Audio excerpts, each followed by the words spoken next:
Right now, the FBI is investigating 4 Americans they say were kidnapped from a van in Matamoros, Mexico. The U.S. State Department had previously issued a do not travel to this specific region over safety issues, specifically citing concerns over the cartel and possible kidnappings.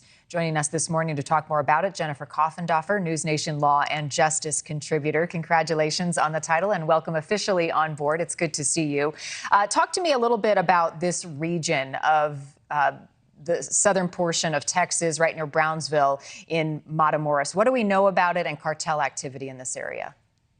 Well, this is a very dangerous region because it's volatile. And the reason it's volatile is over cartels and gangs fighting for particular territory to sell drugs and to transship those drugs to the United States. And that is what makes this region so dangerous for United States citizens. So at this point, they're not naming the victims. It seems like it would be helpful if people knew who they were looking for. Why do you think they aren't? Well, the number one objective of the FBI through their hostage recovery fusion cell initiative is going to be to recover these individuals. So they are going to be keeping everything low key. The legal attaché is going to be working very closely with Mexican authorities to identify and to find these individuals and to work with them to get these individuals returned. So they're trying to keep everything pretty low key, Marni. The skeptic in me would question if this is a trap, right? If they're not naming who the individuals are, how do we know that the U.S. government isn't being set up by the cartels?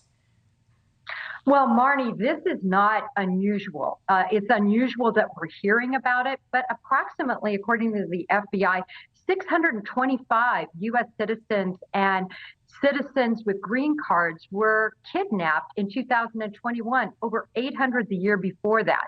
And that's the reason for this hostage recovery fusion cell that was instituted by the FBI to help in these recoveries. So far, they've recovered about 200 U.S. citizens, but this is not a setup. This is truly a situation that has been going on in Mexico for many, many years. Right. And so what we've heard so far, a few details. It was a white van with North Carolina plates. There were 4 people inside. Shots were fired and then they were taken away. There's now a $50,000 reward being offered by the FBI. What goes into making that decision and offering a reward?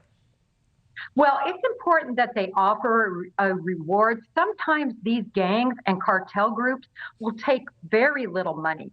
They are just subsidizing their drug trafficking activities with these kidnappings.